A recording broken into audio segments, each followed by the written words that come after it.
We got Barkley. We got Pollard, Josh Jacobs, DeAndre Swift. Do you consider Swift to be in the same class as Barkley, Pollard, and Jacobs?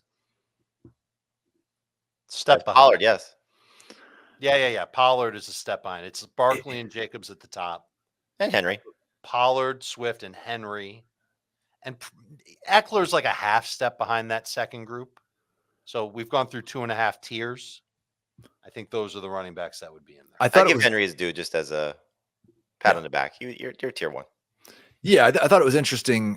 Tyler Sullivan had, from an NFL perspective, the top 50 free agents on CBSSports.com. And of course, there weren't any running backs in the top 30. Then there were 5 running backs from 31 to 35. And DeAndre Swift was not one of those 5 running backs. Both Eckler and Henry were.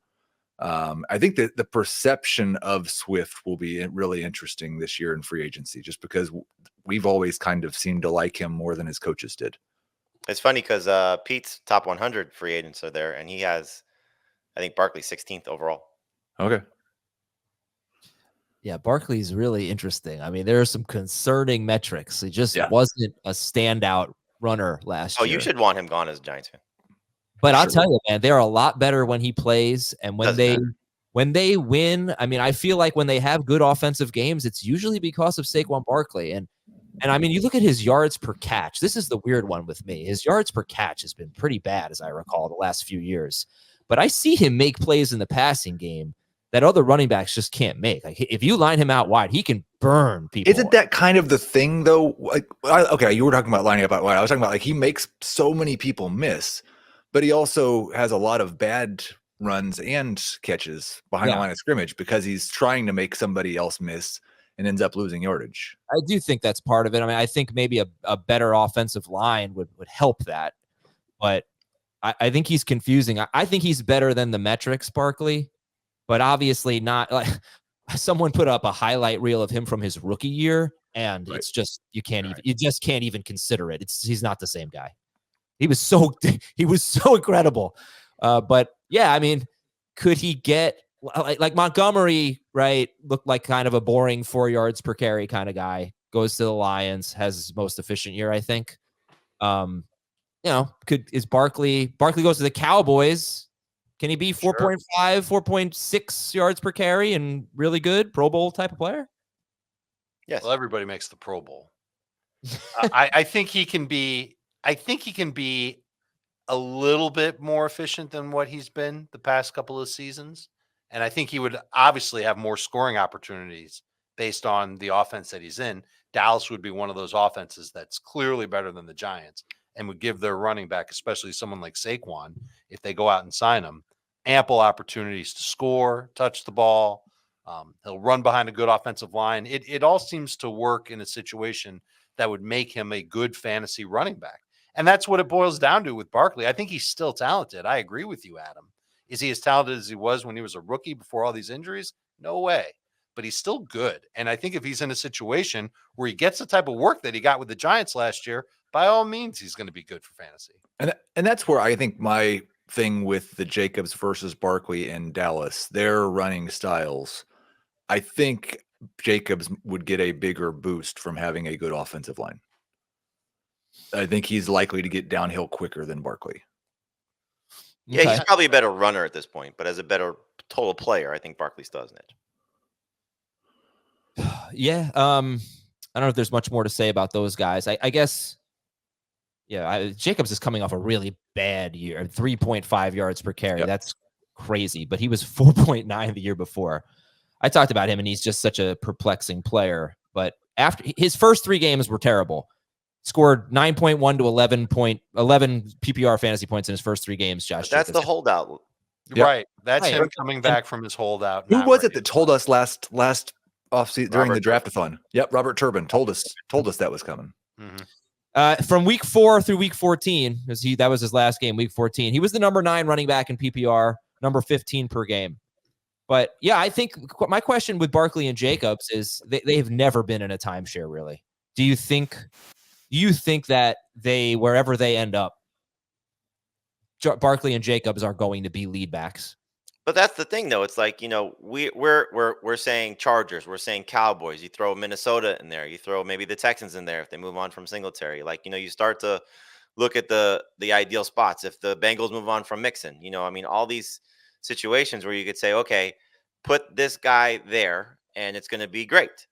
But there's probably going to be a team or two that decides that's the answer that's missing to the equation to help us get into the playoffs or get us over the hump in the playoffs, which is probably a mistake. And then you're putting them in a situation where, oh no, it's like, does the Jaguars fall in love with Josh Jacobs and they want to pair him with Travis Etienne? Like, that's a nightmare, Does Buffalo say, okay, if we have Saquon Barkley, that combination of Barkley and Cook makes us a better team? And that's just a nightmare for us, those type of situations. And you could see it, we've seen it before, where Baltimore decides, they may sign two guys, because that's what we're missing is a strong running game. And we've been missing that, so it's Devin Singletary and Austin Eckler going to Baltimore, to pair and just overhaul that backfield. That's the type of nightmare situation that we could be dealing with. Now, again, there are clear paths here. There are clear path in for the Chargers if Eckler's gone. There's a clear path for the Giants if Barkley's gone. For the Raiders if Jacob's gone. There's a lot of openings. It's just a matter of that's what we're going to have to deal with. Is do they end up in these openings or they end up in these crappy situations just because that's the best thing for their bank account, which you can't fault them for that. Well, we haven't mentioned the Eagles, and we did talk about Swift, but the Eagles as a landing spot. How would you guys feel about that? For if I could tell, I don't know how to describe the look Heath just gave. It was like a bar face. You've got a button for it. Yeah, I'll find it. You would not like the Eagles. Is that what you're saying? No. I wouldn't mind it for Jacobs. I'd hate it for Barkley. Anybody that's relying on pass catching, I would hate it. Yeah, I think Henry, either in Baltimore or Philadelphia, that could be a spot that doesn't have to do quite as much, but could probably average 6 yards a carry. And a touchdown every 4 games. That's the other part of it is unless the Eagles are we talked about with Josh Allen on the last show, not that there's been any indication that Buffalo would do this or that Josh Allen would do this, but if Philadelphia makes a conscious effort to keep Jalen Hurts healthy, maybe the tush push is outlawed by the NFL. Or with Kelsey retired. Yeah, sure. That's fair.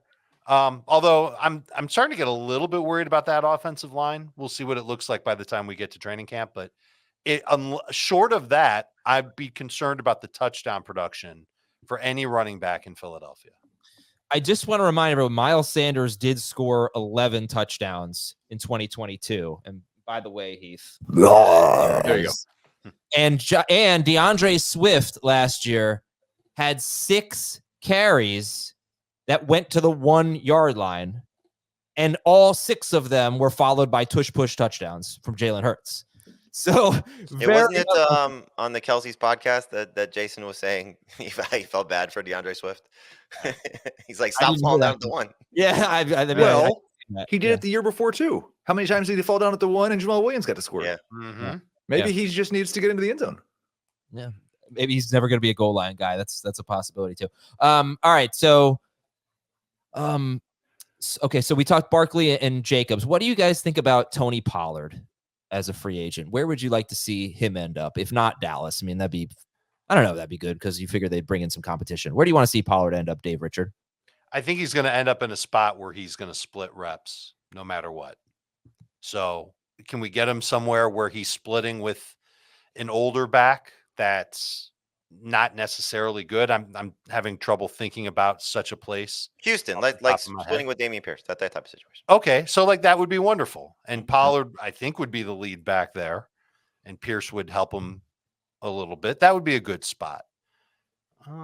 How similar is I should know this maybe, but how similar is the Cowboys scheme to what Houston does? So that's what happened. That's what happened to Dameon Pierce. West Coast, but different branches of the West. Singletary was just much more well suited to what they were trying to do running the ball. And I think that will probably be a window into which back they're going to choose, is which back is better at that type of running.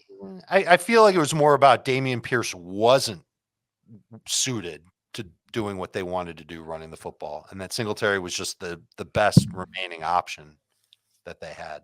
But you could see like that type of situation, though, Dave, I think is what you're looking for. Like if Minnesota feels like Ty Chandler can be a combo back, like Pollard and Chandler. If Cleveland, decides that Nick Chubb's not ready, Pollard can go to a situation like that, which wouldn't be ideal, but you kind of get the point. Like, maybe like a 6-game window of no Chubb, and they want an upgrade over Ford. So that type of scenario, I can see those type of things unfolding. Like, I don't think he's going to Baltimore. I don't think he's going to Philly. I could see. I could see that type of situation because they clearly went the cheap route last year. Waiting until the draft. Signing Rashad Penny to the cheap deal, making the day 3 trade for DeAndre Swift. So there was a an inexpensive move to go get an answer, and I think for the most part it worked out for them. But could they find an upgrade over it? And Pollard might be an upgrade over Swift. I don't think Pollard is necessarily going to be an expensive running back to bring in. I'd be surprised. Right, that's why I'm saying like Philly can make that type of move. So they could make it cheap. B, one caveat with Pollard, I want him to go somewhere where he can catch the ball. Let him get work. Maybe it's pie in the sky to think he could do what Eckler or Kamara did, but if he's in a spot where he's getting 2-3 targets a game, I think he'd be really good there. That's part of what made him great coming out of college in the first place. He could go to the Giants. Yeah, that would not be as expensive as Saquon Barkley. You think? I think. Like, what if he replaced Antonio Gibson in Washington? I think he'd take over for Brian Robinson. I mean, I would bet on that. I don't know if I necessarily love that. Like now that I think about it, I don't know if I love that offense for a running back because I don't know how many targets they're going to get. Well, it's Anthony Lynn going there too. That's good. That might be good for just whoever's running the ball. And if Robinson's got a grip on the rushing downs, that would hurt Pollard. So I'm taking it back. I don't think that would be a good fit for him. Pollard to Green Bay would be fun, says Don in our chat. Sure. AJ Dillon's a free agent. Yep. That'd be interesting. I mean, they just never really give Aaron Jones that much work until like the playoffs, basically. So they needed him. Yeah. He also was hurt a big portion of the season. Mostly, I want Pollard to go somewhere where it's going to keep his costs down. All right, let me give you some hypotheticals. Right. Yeah, exactly. All right, Pollard goes to the Vikings. Barkley goes to the Ravens. Jacobs goes to the Texans. How would you rank those three? Barkley to the Ravens, Jacobs to the Texans, Pollard to the Vikings. Jacobs, Barkley, Pollard. That's it.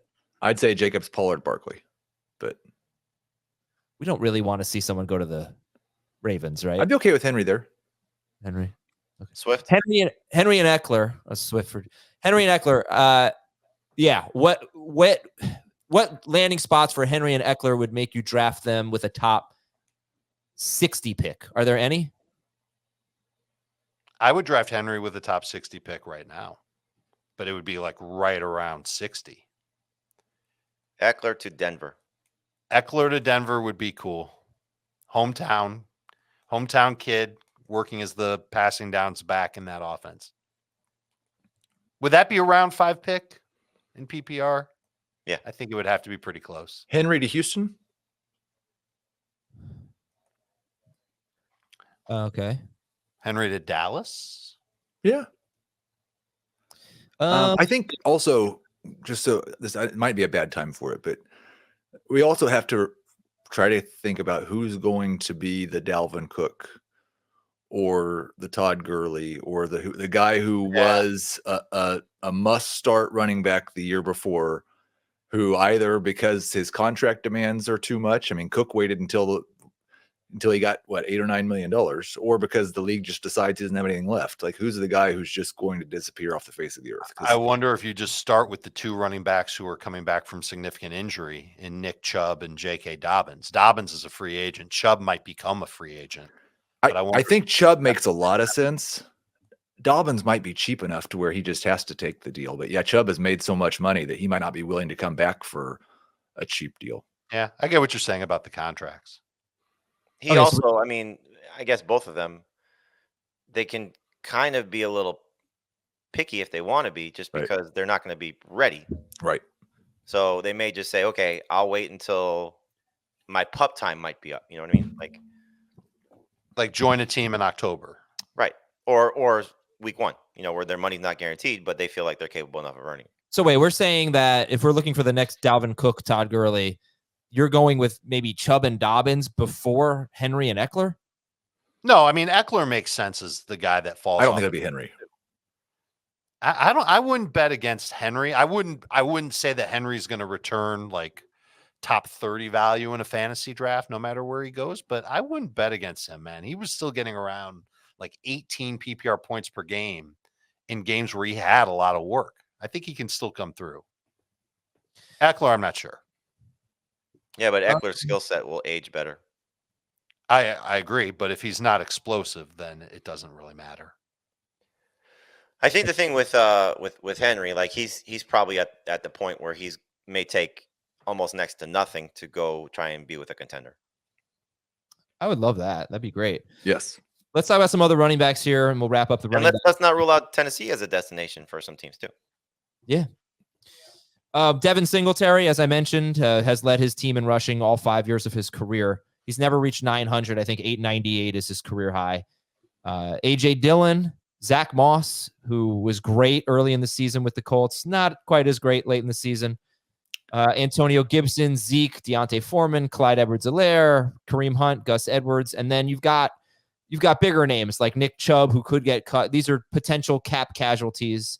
Chubb, Kamara, Aaron Jones, Joe Mixon, James Conner. I mean, those are much more interesting names here. Heath, give me some thoughts on any or all of them, whatever you want. It stinks for these guys that this is the year that they're free agents, I think, because I think almost all the guys you just ran through, we're going to be far more concerned about them running someone else than what their fantasy value is. I actually go the other way on this. I think it's not that bad because the draft class is not that great. Right. I wanted to ask Heath and you too, James, because I haven't gotten into it yet. Is there how many running backs have buzz around them right now? That's the thing. There's not a lot. And so it's not like we were already singing the praises of Bijan last year. We knew Gibbs was going to be exciting. I just running back. I just don't think like there's we're targeting this we're targeting running back X on even the first 2 days as the answer. Now there probably will be somebody drafted on day 2 just because the nature of the position. Somebody will have a big combine and we'll start to get some buzz that way. But I think if there is a time for it, Heath, the only reason I go the other way on that is that there's going to be a lot of openings. Yeah. And so with how the market has sort of changed a little bit, you can get probably somebody that's still decent for a year or two, very, very cheap because they're all looking for jobs. And especially after what happened to Jacobs and Barkley last year, and even Taylor, I know he got his deal, but how these teams took this hardline stance of we're not trading for these guys, we're not signing these guys. The only reason Dalvin Cook, and this may be why he waited, was because Aaron Rodgers restructured his deal and they were trying to, sort of form the super team that I think Rodgers trying to get guys that he wants. I don't want to use super team, but trying to get guys that he wanted in place. And that might have been just, hey, wait, I'm going to restructure my deal. When I do that, then I'll get you your money. There's a lot of jobs open. And that's the thing. Like, Mixon gets cut. I think of the guys you mentioned, the one that stands out to me the most about getting cut, because I can see Chubb restructuring this day because he knows he's coming off of an injury and probably wants to see if the Browns can make a playoff run. You're hearing Dennis Allen say, about Alvin Kamara, so they might try and work something out there. And I believe the cap hit would be terrible if they cut him. So there are, just kind of connecting the dots. You could see Mixon maybe being the one on the move, but between Jacobs and Barkley and Eckler and Henry and then the second tier guys of Pollard and whoever you want to throw in there, there's going to be a lot of guys that might just be cheap and could still be good. Could be as many as 16 openings around the league for a new running back. That's if wild all the cap casualty guys get cut. There's going to be a lot of bonus podcasts next month. Let's say that right now. A lot of big names on the move. I don't know why I took Aaron Jones over Tony Pollard yesterday in our draft. That was so stupid. Not really. I mean, no. You don't think so? As we sit here today, again, Pollard can end up being in a situation where he's not the lead guy, and Green Bay is not exactly the biggest destination for free agents. So, if Jones has a rookie that he's dealing with, especially like if it's a day 3 guy, then I don't mind it. What if Jones Pollard's in Green Bay, Adam? Which one do you want? Stay with them too. So if Pollard's in Green Bay, I mean, Jones is 29. Is he going to be 30 this season, or is he going to be 29? He will turn 30 during. Pollard's 27, and Pollard is Why can't I see it? Where is The he? situation would be gross, 27. but I would lean toward Jones just because he knows the system and is there, and they trust him. Same. Yeah, just he played 11 games. He's just got a lot of injury history. I'd probably lean Pollard, but Jones will probably be great in the last half of the season. Right. As soon as we write him off. Jones was so bad. He looked completely washed up until, I don't know, the last 5 games of the season, and then he just became Superman again. But didn't he have a high ankle sprain too? Did he? I'm honestly not sure. All right, that's no, it's hamstring. okay. That's running back.